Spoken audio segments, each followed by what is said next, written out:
The figures are increasing every day.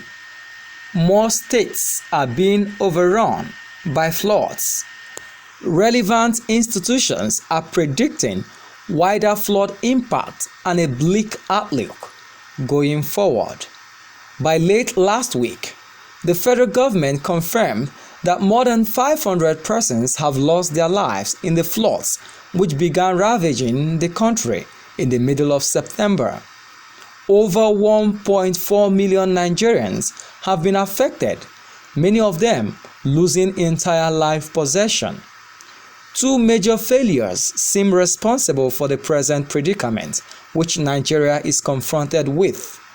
The first is an establishment at both the national and subnational levels, which does not take the Nigerian citizens as the most prized reason for which government and governance exist. Threats to their lives treated as cold statistics for which there is neither urgency nor higher commitment. So the following states will be having between August to October above normal rainfall. And these states are Sokoto, Kebbi, Zamfara, Katsina, Kano, Jigawa, Bauchi, Yobe, most parts of Gombe, and Borno states. And last but not the least, the northern fringes of Adamawa states. The second are weak institutions which have limited understanding of the central place of integrated or harmonized infrastructure and urban development as an integral part of a national civilization.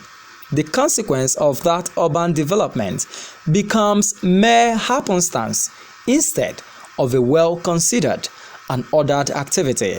These are needless mortalities. We could have prevented it if we took the right steps from the first instance. They are doing something about it after it had taken lives, after it had taken properties, after it had displaced a lot of people. Now there's going to be food scarcity. There's going to be health issues from contamination of water bodies and farmlands. You see people construct buildings along floodplains, which is very, very wrong. You have to give water access. It has to pass. It affects the states more. I feel like the states needs to start making efforts to call for the harmonization of the policy of the framework that has been put in place to control flooding in Nigeria. As a result of infrastructure happening on many communities in Nigeria, instead of its being planned into their lives, the current floods ravaging the communities but into the infrastructures, the roads, the housing estates, the cemeteries, even the businesses located against order. Today, many Nigerians stay on high ground without houses, are stranded on water that have taken over roads, do not have water or electricity, and cannot access health services because many hospitals and health centers have been covered by flood water. Waterborne health challenges are now a major risk. Flood water carries with it parasites, it carries with it viruses, it carries with bacteria. And by so doing, it contaminates the water system that we have that is already poor. What does it do? It carries with it diseases.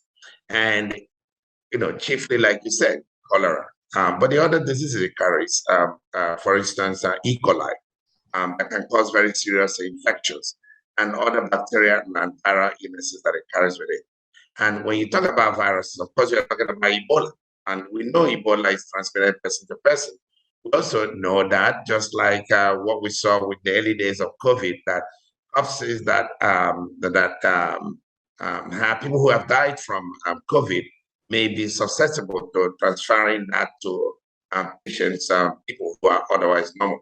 So with Ebola itself now, so we have corpses being moved around or transported in our water system being contaminated because of the flooding, and puts us at even higher risk should Ebola come into our country. People should learn to wash their hands, boil their waters, and take this thing seriously. that these things can transmit diseases. In addition to the flood-inflicted waterborne health challenges, the House of Representatives 2 weeks ago raised the alarm that Nigeria faces another health risk: Ebola disease outbreak.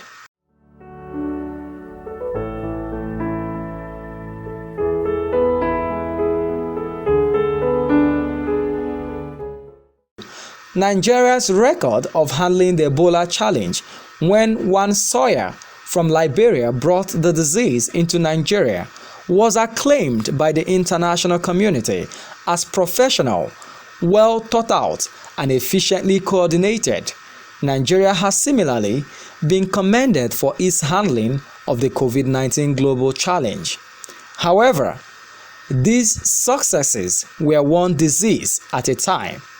In the present situation, the nation is faced with the outbreak of cholera, diarrhea, Lassa fever, and then the prospect of Ebola. There is an ongoing outbreak in Uganda.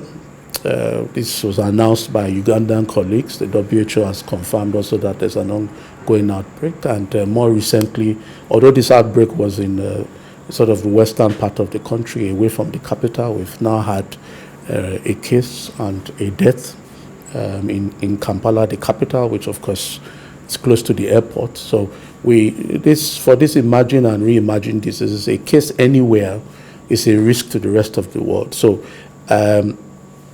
Ebola is a risk to every part of Africa at the moment, given the way we travel. I'm scared because should Ebola get here with what is going on, we may find it very difficult to survive it. And well, yes, I believe in the resilience of the Nigerian system, of the Nigerian people, and we saw that play out during COVID.